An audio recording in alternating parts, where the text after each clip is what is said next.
Good evening and welcome to the Coon Rapids City Council meeting for Tuesday, September 3rd, 2024. If you could please rise and join us for the Pledge of Allegiance. I pledge allegiance to the flag of the United States of America and to the republic for which it stands, one nation under God, indivisible, with liberty and justice for all. Please call the roll. Councilmember Griskoviak. Here. Councilmember Ray Rauer. Here. Councilmember Novak. Councilmember Geisler. Here. Councilmember Armstrong. Councilmember Carlson. Here. Mayor Cook. Here. 2 absent, Novak and Armstrong. Thank you. All right, well, why don't we adopt this evening's agenda? Motion to adopt the agenda. Second. Motion by Carlson and a second by Ray Rauer to adopt the agenda. Is there any corrections or discussion? Hearing none, all in favor signify by saying aye. Aye. Aye. Opposed? And the agenda is adopted. We're looking to approve the minutes from the August 20th meeting. Mayor, make a motion to approve the minutes of the August 2024 meeting. Second. Motion by Griskoviak, second by Geisler. Is there any discussion or corrections? Hearing none, all in favor signify by saying aye. Aye. Opposed? And that motion carries. I abstain, Mr. Mayor. One abstention, Councilmember Carlson. We have 3 items on our consent agenda this evening. The first one is to adopt Resolution 24-87, accepting a CenterPoint Energy Community Safety Grant. The Coon Rapids Fire Department has received a grant totaling $2,500 to be used for firefighter safety. The grant was received from CenterPoint Energy under their 2024 Community Safety Grant Program. The monies may be used to purchase individual thermal imaging cameras. The monies will be used. The cameras aid firefighters in locating possible victims in structure fires, as well as increasing situational awareness of surrounding thermal temperature variations while performing their fire suppression duties. Individual thermal imaging cameras, TIC, have become the standard in the fire service for locating victims and protecting firefighters from extreme thermal flashover temperature variations common in today's structure fires. This grant will allow us to purchase more individual cameras so each firefighter may have one while performing their duties. While the number of structure fires continues to decrease each year, the potential risk to firefighters continues to climb. The purchase of these cameras will assist in reducing their risk during fireground operations. So the item 1 is to adopt Resolution 24-87, accepting the CenterPoint Energy Community Safety Grant for $2,500 to purchase the individual thermal imaging cameras. This next item on our consent agenda is to accept a deed from EDA transferring land to the city. The EDA currently owns 4 parcels in Port Campus Square area that include the Coon Rapids Ice Center, Boulevard Park, and associated public improvements. Because the EDA originally issued the bonds that financed land acquisition and certain improvements to the properties, they have remained under EDA ownership. The bonds have since been paid off, and the city, as the operator of the Ice Center and Park, is better suited to own the properties in the long term. In addition, state law only allows real estate held by an EDA to be exempt from property taxes for a period of 10 years. City-owned property held for a public purpose can remain tax exempt indefinitely. And the EDA adopted a resolution authorizing transfer of the parcels to the city immediately before this council meeting. So we're looking to accept a deed from the Economic Development Authority conveying 4 parcels in the Port Campus Square area. And the third and final item on our consent agenda is to adopt Resolution 24-80, accepting the Victim Services Grant. The Minnesota Department of Public Safety, the DPS, Officer of Justice Programs, OJP, sought proposals from county and city attorney offices to fund a victim witness advocate position. This position provides services to crime victims, ensuring crime victim rights are upheld and increasing victim safety and access to services that meet their needs. The city attorney's office was first awarded the grant in October of 2017 and has maintained it since then. These funds were anticipated in the 2023 city budget and the 2024 proposed city budget. This funding enhances, not replaces, existing services for crime victims by having the victim service staff be in court with an attorney to improve victim contact. Further, the funding helps the city attorney's office meet statutory requirements by enhancing information referrals for victims and providing victims greater assistance and advocacy. The victim service staff is under the supervision of the city attorney. Under the proposal, state and federal funding is available to directly service the needs of crime victims, and this grant was awarded to the city for $70,000 for a one-year period beginning October 2023. The grant was automatically renewed by the OJP in April of 2024 for an additional $70,000 for a second year, extending the grant through September of 2025. Additionally, the Minnesota State Legislature approved additional funding for fiscal year 2025 for current crime victim service grantees. The additional funding of $10,154 has been awarded to the city to be used towards training our current victim witness specialist, obtaining an intern, language and translation apps, and/or service and direct client assistance for victims. So we're looking to adopt Resolution 24-80 to accept the Victim Service Grant from the Minnesota Department of Public Safety, Office of Justice Programs, and authorize execution of the agreement by the mayor and city manager. I didn't know how to distill that down any shorter. It seemed all important. We're getting a second year of our $80,000, or $70,000 plus, we're getting a potential of another $10,000. Well, And there you apparently we go. have to accept that. Okay. I should have just had you give us a synopsis. All right, that was our complete consent agenda. Mr. Mayor, Councilmember Carlson, motion to adopt the consent agenda? Second. motion by Carlson and a second by Ray Rower. Is there any discussion or questions on the consent agenda? Hearing none, all in favor signify by saying aye. Aye. Opposed? And the consent agenda is adopted. Now we have a couple public hearings. The first one is to conduct a public hearing as we consider Resolution 24-85, giving host approval to the issuance of an educational facilities revenue note. Ms. Hanson, do you want to hit the highlights of this one? Yes, thank you, Mr. Mayor. Council is asked to conduct a public hearing and then give host approval for the issuance of education facility revenue note for the Friends of Northwest Passage High School. They are looking to finance acquisition, renovation, and improvement of an existing building in the city. The city was not able to assist with the issuance since we had already issued almost $8.5 million bond, and that would have put us over our $10 million bank qualified limit, so the city of Champlin has agreed to issue this note. We do have a couple representatives in the audience. If the council has any questions regarding this at all, we have Peter, wait a minute, your name, Razorek? Razorek. And then they're happy to answer any questions you have. Very good. And this is not without precedent. We went to Champlin and helped us out another year for something for Epiphany Pines or Epiphany Assisted Living, one of those, I don't recall which. Does anybody have any questions on this? All right. So then, if there's no questions, we will open a public hearing. Is anybody here to address council for the Friends of Northwest Passage High School and their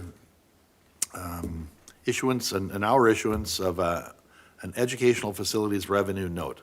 Not our issuance, our issuance. Host approval. Yeah. So, yeah, City of Yeah. Champlin would issue, we're just giving the approval to do so. Yeah, what she said. Is anybody here for the public hearing on that?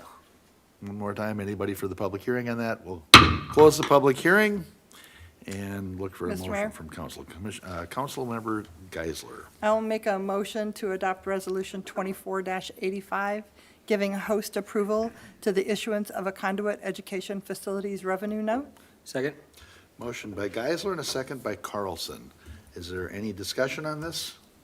Mr. Mayor, I just want to say thank you to the city of Champlin, and that I think, the northern cities, we do a lot of cooperation, and this is just another way that we work together to help each other out. And thank you to staff for reaching out and making sure that we can make this happen for them.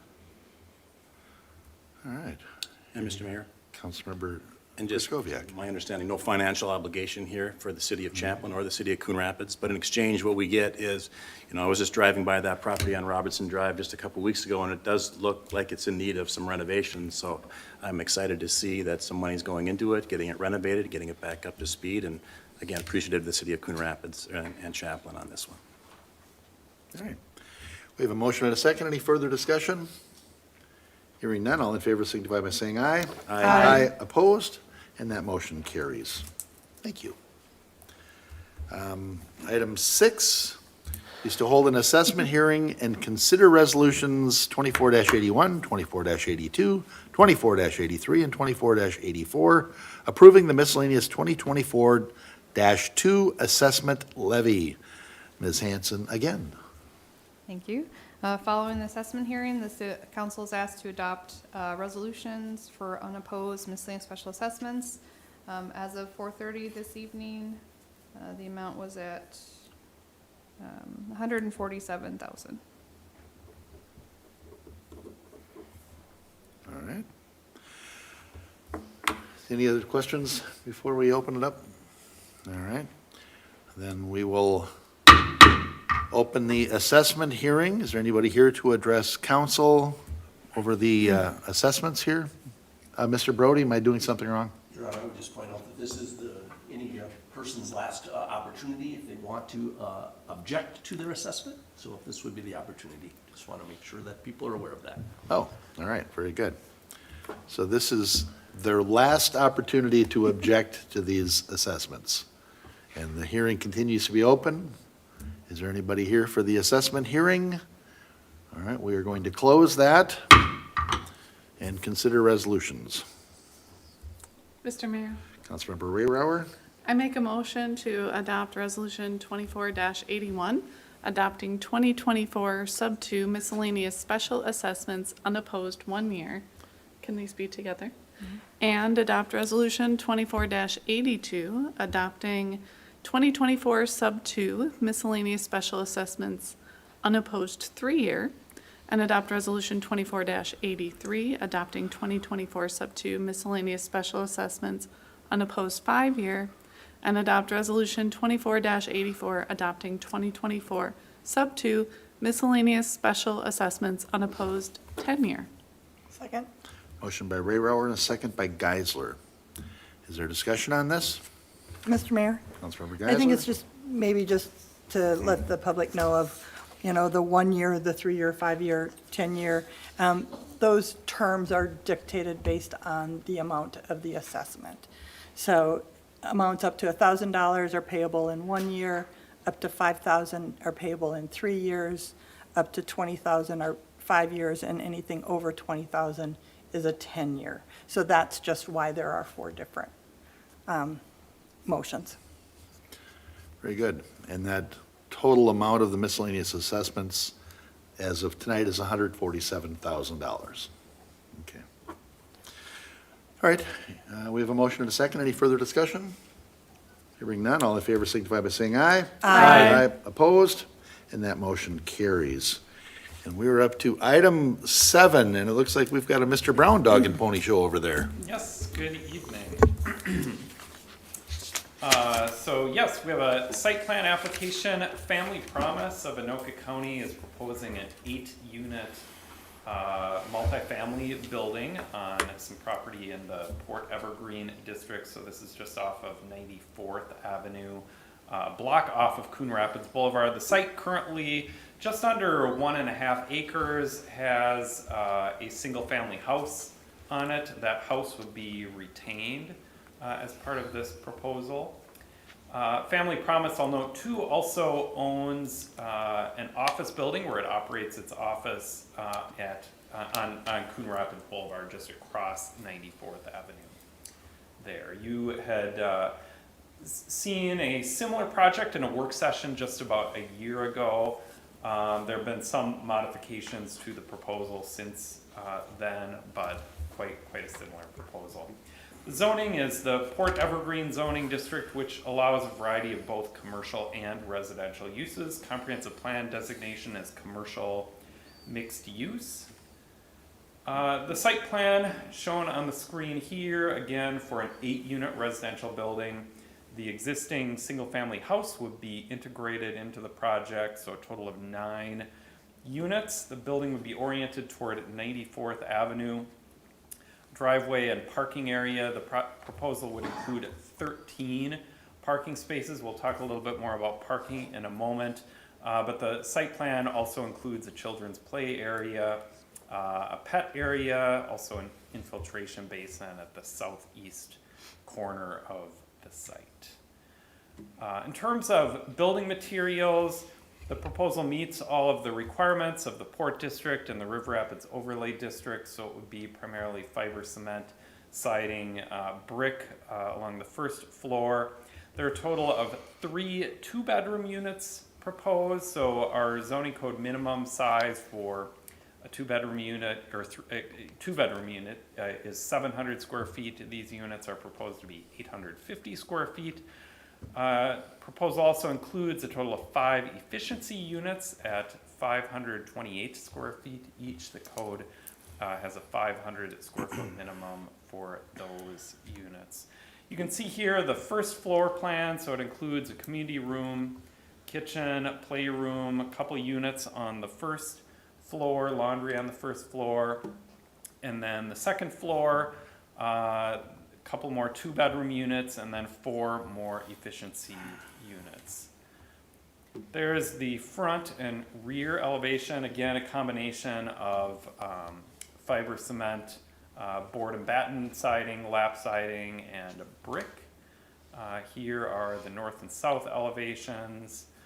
So again, the building elevations do meet all of the code requirements in terms of building materials, breaking up longer facades, windows, brick and stones, and the like. The one area where the applicant is requesting flexibility is on parking. So right now our code requires 2 1/4 space per unit, one of which needs to be enclosed.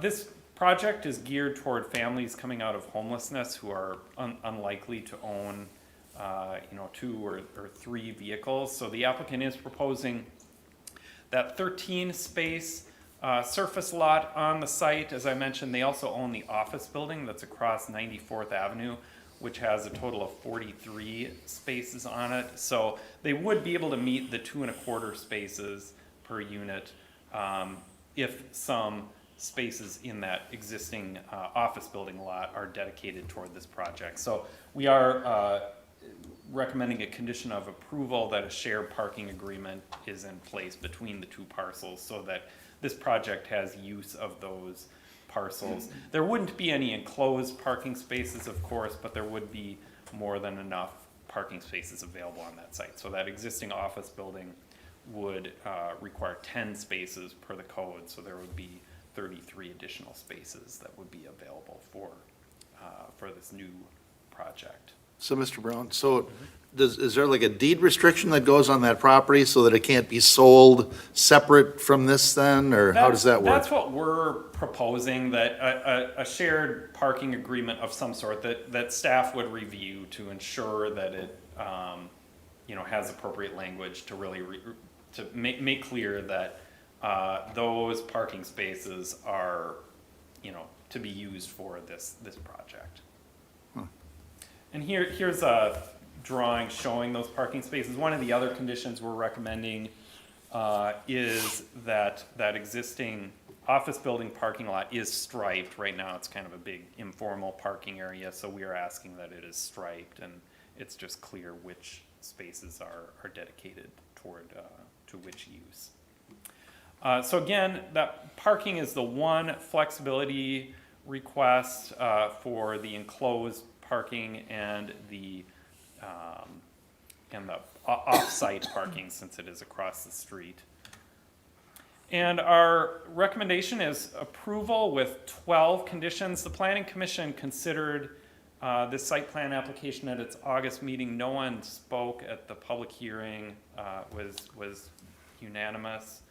And then we have the flexibility request for dimensional flexibility for parking, making those 3 findings. We do have representatives of the applicant here to answer any questions. I'm certainly available to answer questions as well. Mr. Brown, would you go back to the site plan or the image with the building and the parking? Is there a fence required behind that? I'm just, because you've got all those parking places going up against the back of those residential properties. So that's, I mean, all of a sudden they got all these headlights in their backyard. Yeah, that's one of the other conditions I'll mention. Everything else really met the landscape standards. We do have a condition in there that they add a 3-foot berm along that east property line so that the parking lot is screened from those other residential properties. Okay. A 3-foot berm, Or hedge. okay. Or hedge? Yeah. Item 10. Instead of a 6-foot fence?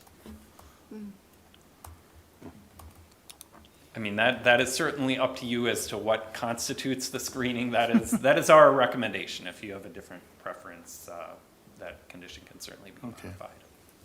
Yeah, I guess all of a sudden it's kind of introducing headlights into the backyards of all those folks, and I was just kind of want to make sure that we're not messing with them too much. All right. Questions of Mr. Brown? Mr. Mayor? Councilmember Griscoviac? Oh, I'm not sure if this is a question for Mr. Brown or it's just a question for all of us, but, Okay. I mean, Family Promise, obviously a great organization. We all know that.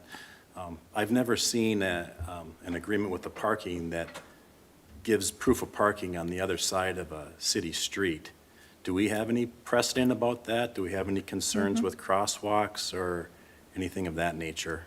We do. It is a little unusual, and our zoning code does allow for parking on an adjacent property under certain conditions. This is a little bit unusual in that it is across the street. We have talked with our engineering staff about this, and they really feel that the traffic volumes on 94th Avenue are so low that there isn't Okay. really a need to stripe a crosswalk or anything. So we're not overly concerned at the staff level about that. Okay. You're I think- lost or you're going to Family Promise if you're on 94th Avenue. Yeah. Yeah, it's- The other question, if I might, so again, Family Promise, great organization, and it makes sense that people are transitioning from homelessness into a facility like this for a year that likely don't have 2 cars. Hopefully they have one. We don't have any enclosed parking on this, but what if Family Promise stepped away from this project and that becomes just a regular apartment building? Then are they going to become non-conforming with the parking, and would that be addressed at a separate time, or how would that work? Yeah, it wouldn't become non-conforming necessarily. However, if that was a concern of the council, there could be a way of attaching a condition to the parking flexibility, just making it clear that that flexibility was granted for the existing user, and if that user goes away, they have to bring the parking into compliance or provide parking on site. So I think there would be a way to attach a condition to the flexibility to address some of those issues if that was a concern. Okay, and the only reason I bring it up is if it does change hands, then not only is there no covered parking, but there's really a limited number of parking spaces there, so those cars would eventually just be on 94th, and we don't really want that. Mr. Mayor? Councilmember Carlson? Yeah, I'm a huge supporter of Family Promise and huge supporter of this project. And my only concerns is the whole thing is what happens if you're gone? That's all. So I agree with Councilmember Skroviak, and I think that's a good thought. There's some condition that could be in there where if Family Promise does step out of that property, and if it's sold as an apartment building, just a regular old apartment building, just to make sure we have those requirements met somehow. Is that, Mr. Mayor, Councilmember Griscoviac? is that pretty straightforward? If we, Your Honor, I guess I have a question for Mr. Brown, if I may, too. Mr. Brody, go ahead. I presume that, and we haven't discussed what we consider cross-access sort of agreements and cross-parking agreements on a semi-regular basis with properties that are adjacent to one another. The only difference here is this is just across the street. Are we presuming that this is sort of gonna run with the land, so to speak, so that the parking itself will always be there for both properties? The only issue that would remain then would be the covered parking because that wouldn't be necessarily addressed. But the parking should remain even if Family Promise leaves either. They decide to leave their office building, you know, that property would be subject to the allowing parking from across the street and vice versa. If they sell off the apartment piece, then they should still, whoever buys it still should have access, in my mind, to the parking that's across the street. So they would always meet the minimum parking that we've required. The question would be is, how does council feel then? Well, it's fine if the new owner doesn't have covered parking, because we didn't have it before, but at least we know that they have the parking that we required for the first project. So that's what I'm envisioning. And so the question being open is, how does council feel if this somehow transfers ownership to just a sort of a regular apartment and there's no covered parking? Mr. Brady, how would that, if they, all right. So if that parking is assigned or tied to that apartment building, but then they wanted to sell the parcel on Coon Rapids Boulevard, and the owner of, the purchaser of that and the owner of the building said, yeah, we don't care, we don't need that parking anymore, and so they signed off on that deed. I mean, we don't have any ability to protect that restrictive covenant at that point, do we? Because couldn't they just sort of just, Because it's basically between those two yeah, it's parties. between those two owners then. Right. Yeah, you're likely right. I mean, we're speculating a lot. I was looking at it from the positive that the person across the street would want that parking, but you're right, potentially they could come to an agreement. Then at that point, the property probably isn't in compliance. Whatever lost the parking wouldn't be in compliance at that point, because it needed 20 spots or whatever we agreed to. And so, I don't know what enforcement action we could take at that point. That's a good question. Okay. I think what our hope is to put this in give the city the most protection it can and give council the most assurances it can. And so I think we're at least doing that from the get-go. You know, there's all kinds of, I'm guessing, different ways it could Yeah. go down the road. And I guess I mean, I really like the model of Family Promise. I like what they do. You know, I guess my concern is at some point, all of a sudden, they get an offer where they think of a different model, and somebody says, well, then I'll just buy this one from you for $800,000 or $1 million or whatever it is, and that would give them money to start a different type of a project. I guess I'm just, I don't know, I'm always trying to think of the worst-case scenario here. Mr. Mayor? Councilmember Geisler. Yeah, for me, the cross-parking easement isn't as big of a concern. I'm sure that we can handle that. The place that I'm concerned is, are we setting a precedent for non-covered parking? And that is something I don't want to set. So, but I agree that it's reasonable here. So is there a way that we can add some sort of language that describes the type of usage that is acceptable for non-covered parking with this current tenant? And then, because if it goes away and is just a general apartment, I don't want to see no covered parking, because then I could have people arguing across the city that they don't need covered parking. Mr. Mayor? Yeah. Yeah, just to go on, to continue on your comments, I'm just wondering if, so it sounds like if it were to be another, maybe transitional housing that wasn't Family Promise, but another one, this would still make sense to keep this way. But so could there be a condition where, to assuage the concerns that it could become somebody else's, the condition is that this parking flexibility is only specific to transitional housing, and if it were to, change owners, that now they'd either have to meet the parking requirements or come back for flexibility approval? I get a little, I don't even, Mayor and council, I get a little concerned. We're looking at it as an apartment building. We're treating it like an apartment building because we don't have sort of Okay, boarding houses or shelters. So they've presented a model that's based on running an apartment building. Now the individuals they may bring in may be transitional.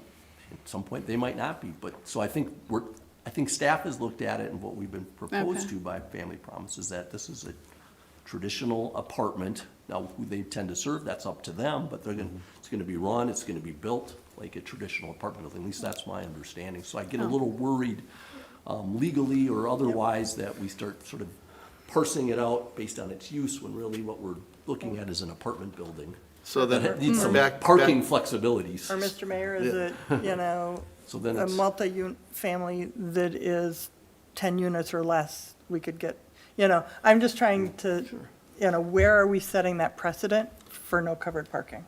So, and that's, and I guess that's what I would like to go back to, is that question, are we setting a precedent? Because we've just had however many units over on University go in, and we required fencing all the way around, by the way.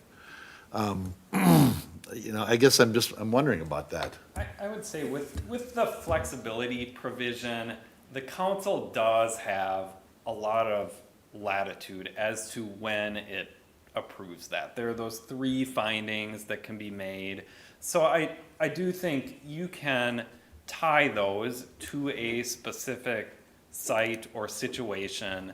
So I don't know that it's a huge concern that, if we don't have enclosed parking here, that just means any other apartment proposal that comes in, you're bound to grant flexibility for that. And for one, flexibility is only even an option in the port districts and River Rapids overlay districts. So that's not even something we really can do citywide. So I would Okay. say there are some safeguards in place. If you wanted to attach additional conditions or a kind of bolster that motion language to make clear that it is, because of the unique circumstances of the operation of this building, I think that could be a solution. I would agree with Mr. Brown that flexibility, it's only in the port and what he indicated. Like I said, I just have a little bit of trouble though, if we're sort of tying our conditions to sort of the unique use of the property when it's, when it's really just what we're treating it as is an or multifamily unit. Sure. Mr. Mayor. Concerned about its parking flexibilities. Okay. Councilmember Ray Rower? I just want to make sure, I'm pretty sure I know the answer, just want to double check. Anytime that there would be parking flexibility in the Port District, a group would have to come forward and get approval by the council, correct? So we do review them on an individual case-by-case basis, okay. So I'm okay with it the way it is. So, Mr. Brown, I'm still stuck on the fence thing, because when we did the townhomes right next to Hoover Elementary, didn't we require fencing on those to block headlights from the neighbors? And the townhomes that went in on University, I don't recall the name of that one right by the little church. Didn't Little 8-unit. Yeah. they ever have to put a privacy fence in on both sides?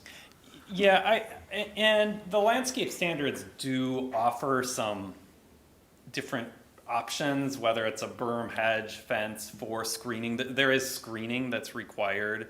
I would certainly say that, again, if the council prefers a fence or wants a berm and a fence, that is certainly within your purview to modify that condition. Okay, I'm just posing the question. I don't know where I'm at on it either. It just seems like we normally would have a fence there between an apartment parking lot and the back of I single-family think it's in homes. some ways more common to have a fence, just because that can be an easier solution if you're constrained. Landscaping can get pricey. Mr. Mayor? Yeah, Councilmember Ray Rower? I'm just wondering, on those other projects, were there neighbors that were, opposed to the development and then we added the fence, or was that not really the case? I No, don't remember neighbors. no, okay. Mr. Mayor? Councilmember Geisler? If we could potentially ask the petitioners their opinion on, because to me, if it's a 3-foot berm and hedge, as screening, or a fence, it needs to be screened, and if they are opposed to putting a fence versus the hedge. Yeah, that'd be great. Yeah. Coming up, Good question. introduce yourself. Good question. I'm Andy Madsen, the project architect with LHB. The only thing that I would say, I think that Family Promise would likely be open to a fence or a hedge. The berm is a little concerning because we have currently a 10-foot setback from the curb to the property line shown, and a berm typically would need a 3-to-1 slope to get up to 3 feet. So we're talking about a setback of about 18 feet instead of 10 feet, so that would really throw off the site plan as it currently sits. So that would be more challenging. That's my only, So a fence instead of a 3-foot berm is probably more That seems likely and acceptable. easier and acceptable. So if we modified our bullet 10, instead of saying a 3-foot berm or 3-foot high solid hedge, we would just add a privacy fence for screening headlights. yeah, that's totally Okay. reasonable, yeah. Great. Mr. Mayor, Councilmember Griscoviac. since we have the petitioner up there, I mean, if we had covered parking along that, we would cover both of those bases. We'd have covered parking and we would have the barrier with the lights and everything like. Is covered parking, some basic covered parking along that edge, except potential? So, sorry, David Fry, Director for Family Promise, resident at 123rd Avenue in Coon Rapids. We've done some research around with other organizations that have worked with families in similar situation, and the recommendation is to avoid covered parking because it doesn't become parking; it becomes storage. Storage. And that's hard for us to move that on when it goes. So, for us, we would like to avoid covered parking for some of that reason specifically. It's good to have that feedback. Thank you. Thank you. Okay. So the fence, Fence, we're okay? yeah, I think so. Yeah. Do you want me to I guess my only challenge is I'm looking at the snow removal. You know, they'll have to make sure they don't push the snow over in and over the fence, but, okay. I guess I would just like to offer some protection for those residents Yeah. behind. I think that's reasonable. Yeah. So, Mr. Mayor, Councilmember Geisler? I would make a motion in planning case 24-22 that the city council approve the proposed site plan with the following conditions, and since we made changes, I will read them.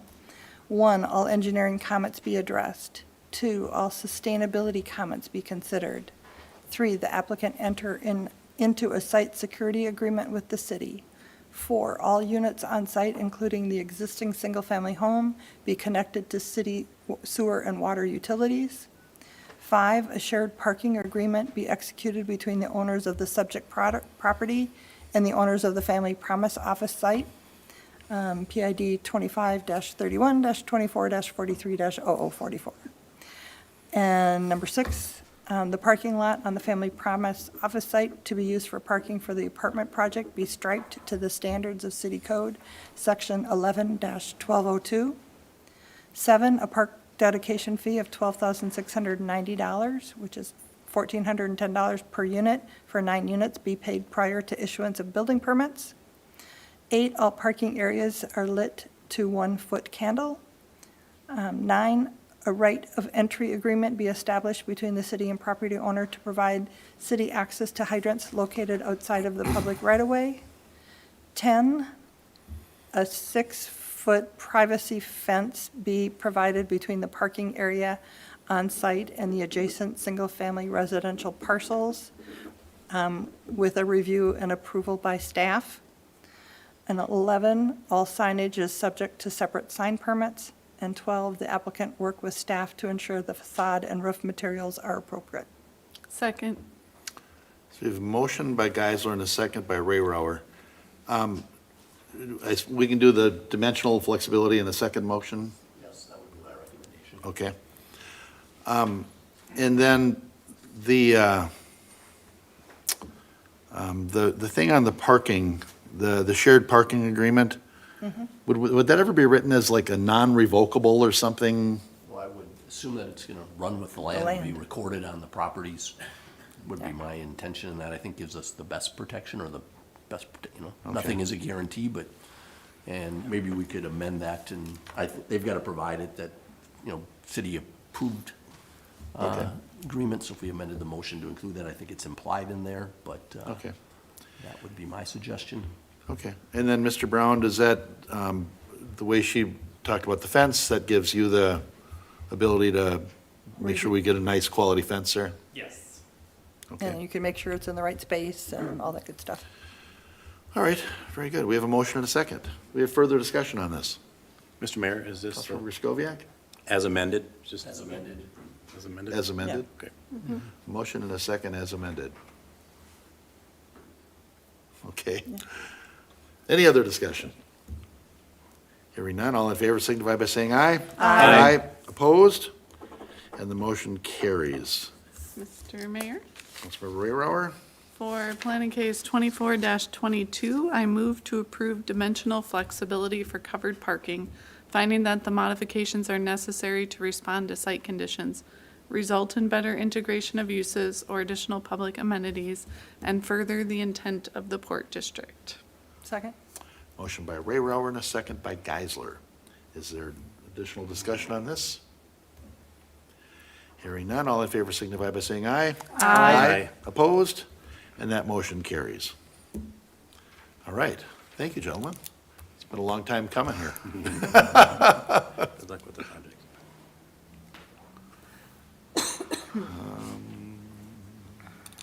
All right.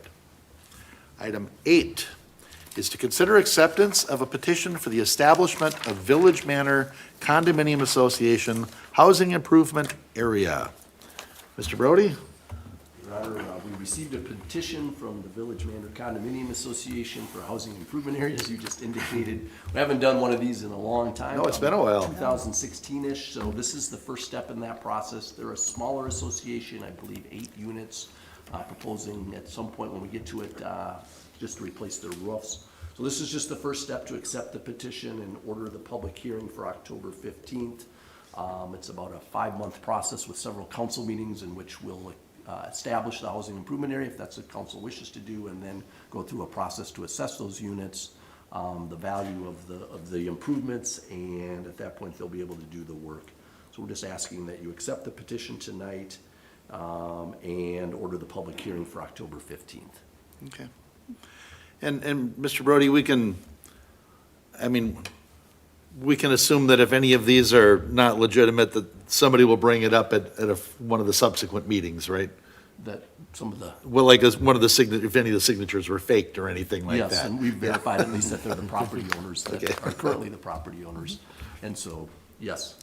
All right, very good.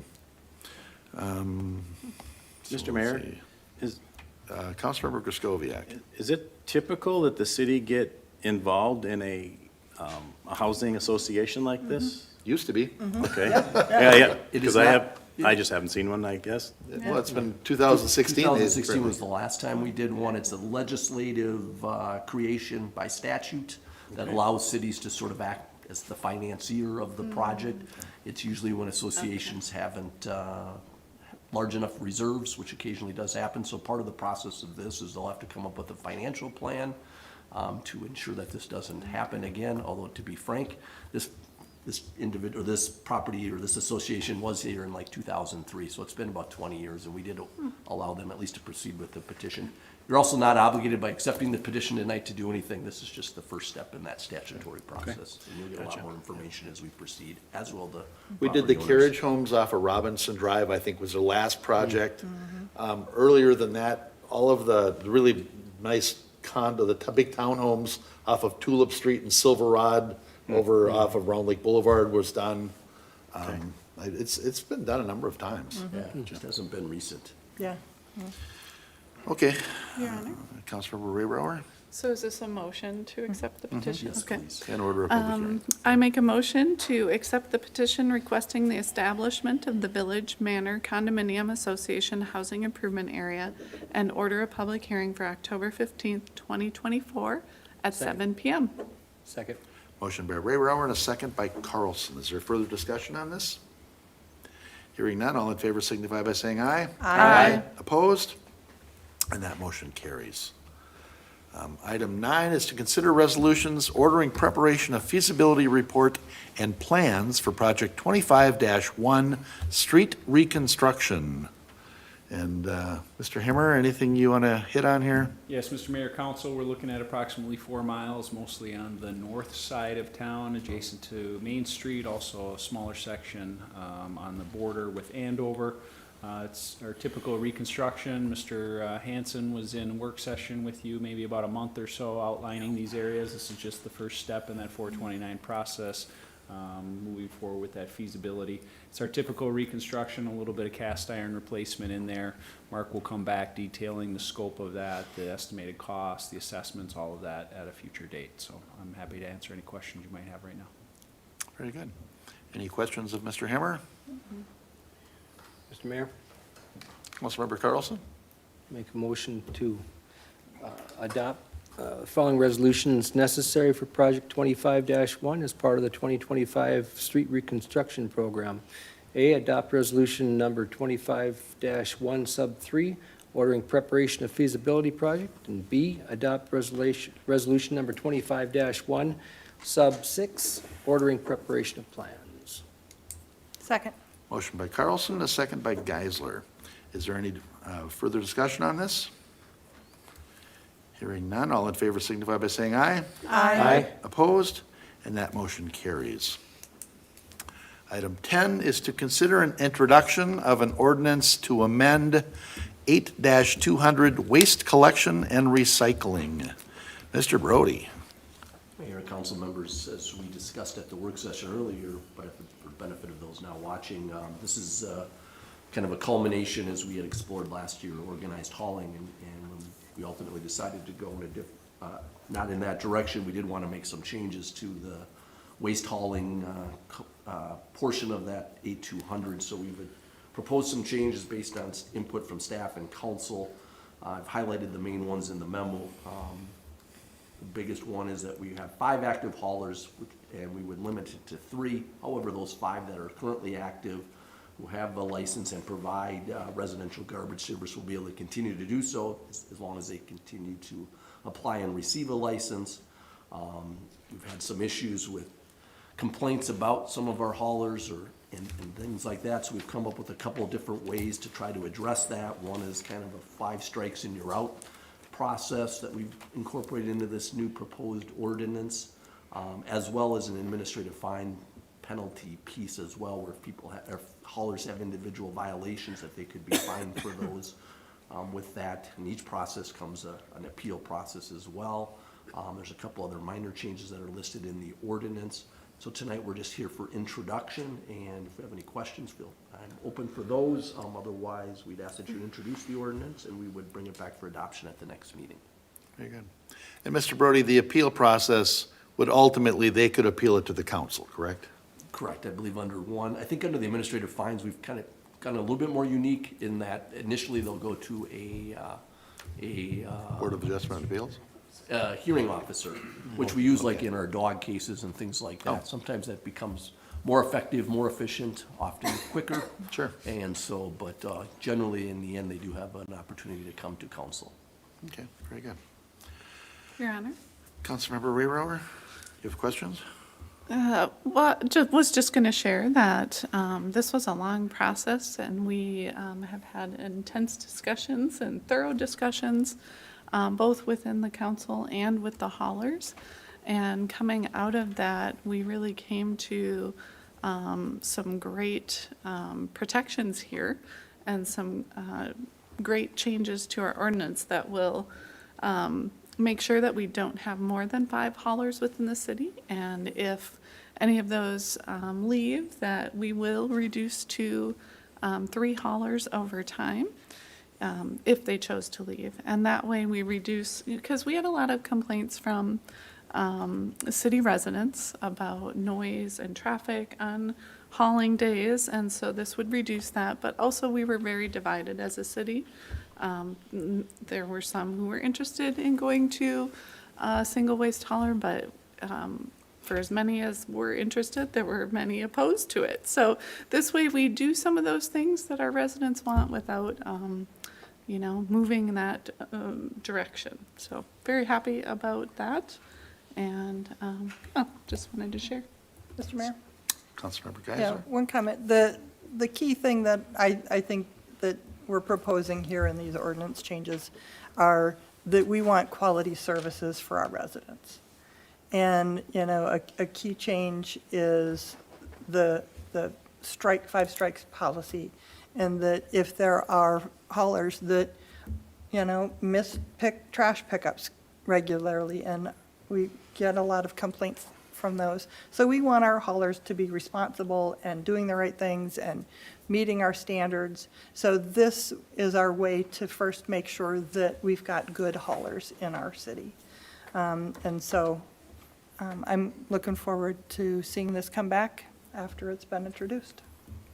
Yep, yeah, and this is a big deal. I mean, if they had five bona fide complaints and lost their license, it would be a big deal, because it would be a lot of customers shifting, so this will be taken very seriously, and we'll do it's And Mr. Mayor? Councilmember Carlson, thanks for bailing me out. You're doing great. I also wanted just to mention too that, you know, most if not all of these conditions were suggested by the haulers themselves. Yes. Yes. Yep, that's a great point. Okay, so, Mr. Mayor? Councilmember Geisler? Mr. Stemwedel? Mayor, council, if I may, it's also a good opportunity to sort of recognize that some things that council asked staff to move forward on this past spring that are a little more informal. These are some formal changes to ordinance, but last spring, staff worked on an organize your neighborhood collection page and process. There's a toolkit out there. For example, if you lived in a cul-de-sac and you thought, boy, it'd be really nice if all 10 of us were on the same trash hauler, then this would give you an opportunity to give some information to your neighbors about the benefits of that, maybe help you organize that with a hauler and so forth. We also have a new complaint sort of collection portion to the website to help us better identify if there are issues out there. So if folks they see something weird with their hauler, maybe they see them dump the recycling and trash in the same truck. That's definitely something we want to know about, because that's illegal. They're not supposed to do that. And that would be something we could follow up on. And so we've got some new tools in there to help us track that if we are running into patterns with haulers, that we identify them earlier perhaps than we were before, and then it gives us better opportunity to address those issues. So that's it. Yeah, all great points, thank you. So if this is introduced tonight, the plan is to then take action on it on the 17th? Yes, Your Honor. Okay, all right. Are there any other questions on this? Okay, then we will consider the ordinance to amend 8-200 waste collection and recycling introduced. We will take this back up again at our September 17th meeting, and if you have any concerns or questions, make sure you reach out to staff or to any of us on the council, and we'll try and get answers for you. Okay, so with that introduced, we'll go to item 11. Consider Resolution 24-16, Sub 8, approving plans and specifications and ordering advertisement for bids 2024 lift station rehabilitation project. This sounds like a Mr. Himmer project. Yes, sir, Mr. Mayor. Thank you, council. Last year, we did a condition assessment on several of our lift stations around town. What we came up with, and it took us a little longer than anticipated, was there are some needs, but we have a budget, and so we're prioritizing improvements to stations 5, 6, and 10. They're anything from improved pumps to grease minimization to security and access concerns, communications. So this is a package. We're happy to move forward. Most of the work, depending on the time and materials that it takes to get here, would not take place probably till spring, but we're gonna jump on it and try to get done as much as we can.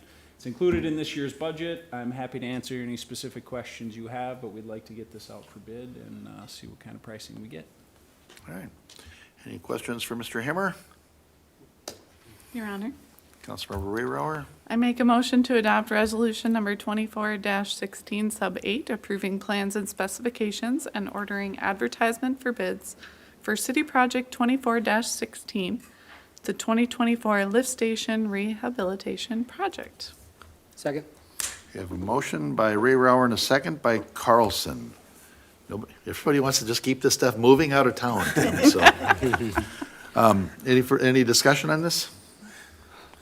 Hearing none, all in favor signify by saying aye. Aye. Opposed? And that motion carries. Item 12 is to consider Resolution 24-86, establishing the 2024 and 2025 Coon Rapids Ice Center rental rates and approve the fee structure. Ms. Ring back there in the corner. Good evening, Mayor and Council. Yes, what we have before you is the proposed fee structure as we kick off the season. Of course, we're excited to welcome everybody back for the season, which runs September through March. And we did market research, so we are proposing a winter prime ice rate of $248 per hour.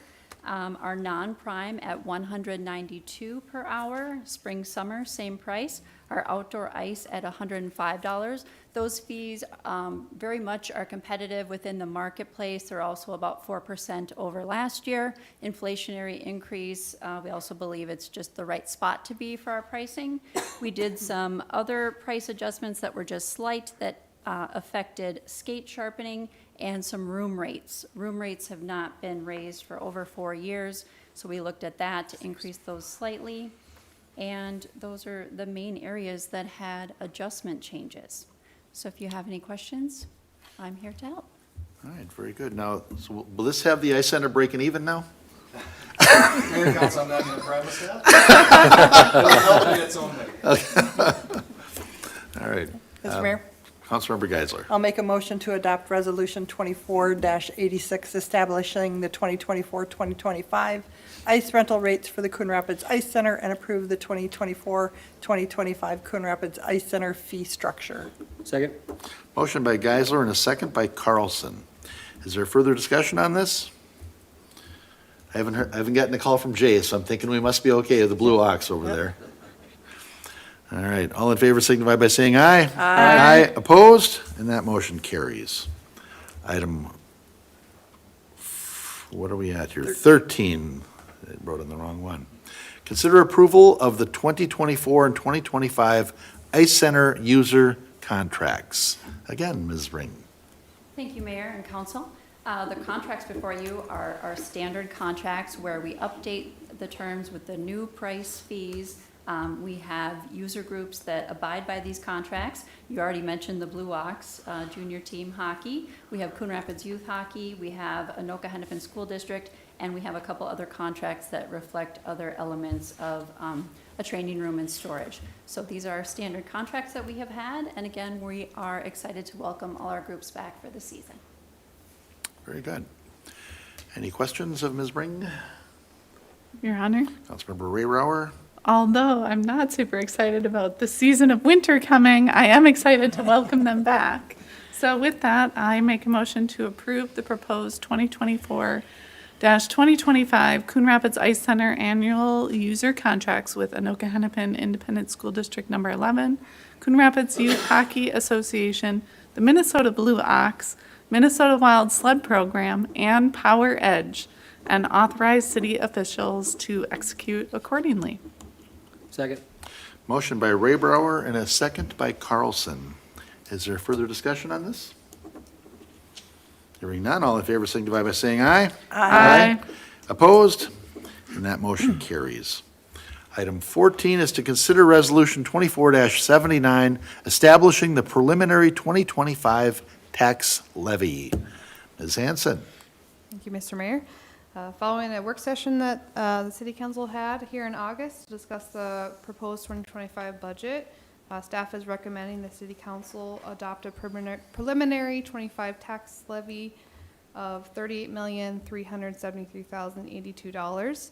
This does represent a 7.85% increase over the previous year. Just as a reminder to the council and for the residents to know, so the preliminary levy, once it's set, can be lowered, but it cannot be increased. So we'll ask the council, in addition, to set the truth and taxation hearing for the first meeting in December as well. That's also included in your resolution. There is copies available, electronic copies of the proposed budget, as well as the highlights are available on the city website. And I'm happy to answer any questions. Thank you. Any questions? I encourage you to go to the city's website and look at, so we've got the budget in brief, thank you. Lost that word for a second.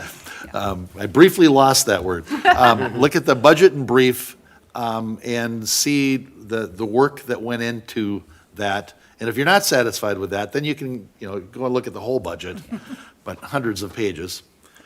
But we really appreciate all of the effort and the work that staff put into this, and the thoughtfulness that went into it.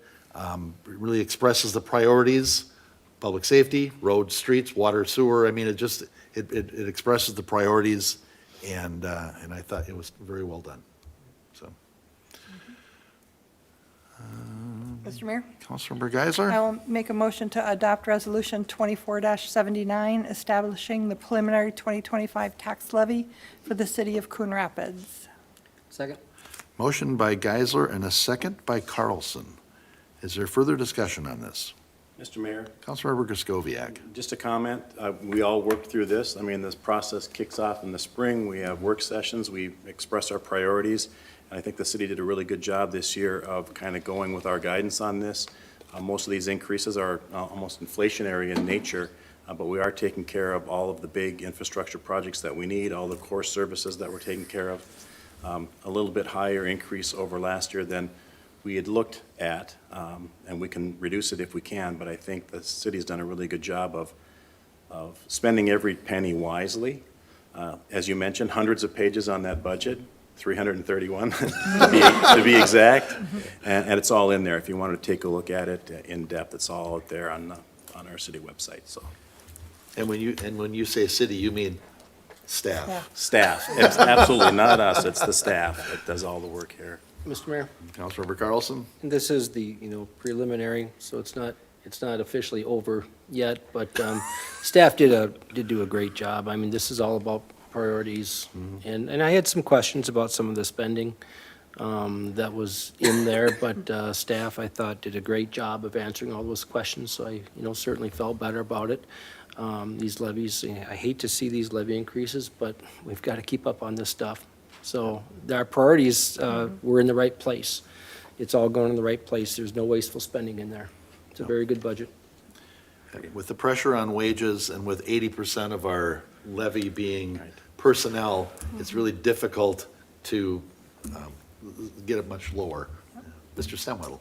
Mayor and Council, maybe to expand a little bit on the purpose of setting a preliminary levy for the benefit of the public is really that truth and taxation notices are sent out in November, and it details each of the taxing jurisdictions and their proposed increases and how it's going to impact that particular property for the next year. It also includes information about their truth and taxation hearing date and the location. So if people do have questions and concerns, certainly they can raise those at that public hearing, ours, the first meeting in December. But I would encourage folks, if they have questions about their tax impact, to reach out to us earlier than that, because often what's changing has more to do with their value of their home and how that's being affected than the tax increase itself, which is normal. You see a number like 7.85%, but then you try to do that calculation just purely based on what I paid this year versus what I'm going to pay next year, and it may not make sense because your value changed relative to other properties. You may have done improvements. Your property may have been reviewed recently, and so there's a number of factors that go into it. So I just encourage people, when they get that notice in the mail, to reach out to myself, the finance department, our city assessor, and we can help guide you to get some of those answers. Right, yeah, and until we know the difference between the commercial industrial base compared to the residential base, you don't know how that's going to be distributed, yeah. Your Honor? Okay, Councilmember Rayrauer? I would just also like to thank staff for doing a fabulous job. Compared to many of our close neighbors, this is much lower than other proposed levies, and I just think part of that is the wise management over time that we have. Thank you, Ms. Hanson, as our finance director, of always thinking not just next year or the year after, but 5 years, 10 years, and 20 years ahead, so that we can try to keep that as steady as possible. So thank you again for the fabulous job. All right, we have a motion and a second. Is there any further discussion on this? Hearing none, all in favor signify by saying aye. Aye. Opposed? And that motion carries. And we are to the open mic public comment, and I'm thinking nobody's here for open mic. Okay, and and since Steve's not turning the camera on, it's pan. because there is nobody here. Okay. Let's see. Oh, we did have a couple open mic folks. And I guess all I would do is, you want me to, should I touch on this, or?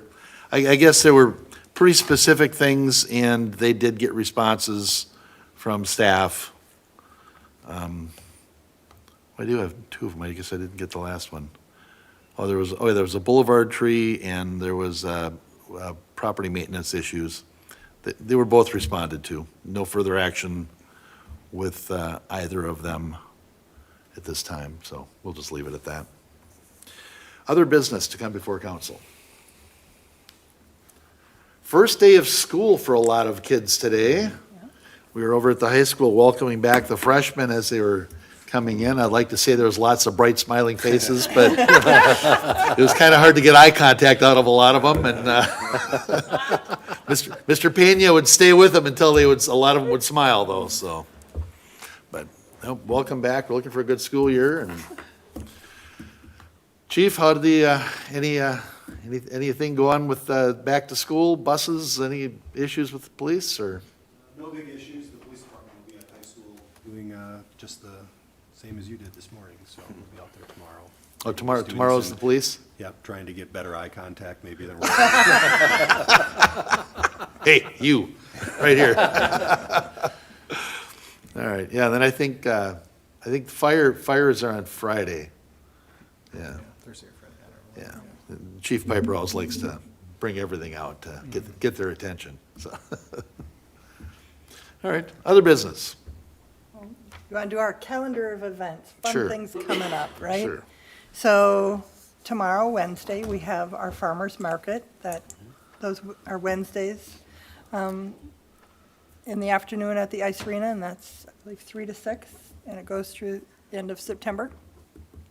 And next Monday, there's a community blood drive at Fire Station 3, so check our website, and if you're able to donate and available, please certainly sign up for that. And then next week, Saturday, the 14th, is our movie in the park, Migration. It's at the Coon Rapids Soccer Complex. Oh, and next Tuesday, we have our ribbon cutting at our Fire Station 3. So you could give blood on Monday and then come to the ribbon cutting on Tuesday. So those are a couple big things coming up in this next week. All right. And then I guess one of our retired police officers, Pete Bieberg, unfortunately passed away. And I mentioned that because Pete was, I think, the first liaison officer at the school, wasn't he? Coon Rapids Junior High, Mr. Mayor, 1974. Okay, I there was you a seventh go. grade student. I stayed out of his office for 3 years. And then, and Pete was also the mayor of our neighboring city, Anoka, for a number of years, and just an all-around really good guy, and he will be missed, and our condolences to his family and friends. Mr. Mayor, he's with Coon Rapids for 25 years, and he was the chief deputy in Anoka County for 5 years before he retired. Great person, great person. He was my boss for a while, night shift. Great supervisor, great person. Pete the Heat. Pete the Heat, yep. Yep, and Pete left a legacy on the police department, and that his son is still working for us, so. All right. Anything else to come before council this evening? Mr. Hammer? Mr. Mayor, I'll be brief. With Labor Day and back to school also is kind of our transitioning into the fall season, which means today they were out winterizing the splash pad. The beach up at Crooked Lake is no longer open for the season, so Summer is officially over and fall is here and snow before you know. And Mr. Hammer, we weren't doing any brush pickup from that storm Thursday, other than just boulevard trees that went down or something? Is that what was kind of going on? Yeah, Mr. Mayor, we're just handling what is on our trails, in our roads, that sort of thing. We didn't have such a widespread thing that we've looked at anything that would be more citywide. Okay. And is there any of our, I know Andover and Oak Grove are both hit harder. Is there anything that they need help with that we would consider helping with, or, I don't know, maybe that's, I don't know, I guess I'm not sure how Yeah, significant Mayor it Council, I is. mean, I haven't, there hasn't been an ask made. Okay. I know that Andover is similarly handling their brush and debris in terms of they're not doing, city direct pickup, but sort of connecting to county resources and that sort of thing. So, if they are in need of help, certainly we can reach out to them, but I haven't, usually, especially Mr. Dickinson in Andover doesn't hesitate to give me a call if something's up, and I haven't heard from him yet. So. Yeah, okay, very good. All right, and I offer a personal apology for anybody that was without power because of my ash tree taking out the power lines. I ran extension cords to 2 of the neighbors' refrigerators, but that was all I could do. All right. Any other business to have before council? Motion to adjourn, Mr. Mayor?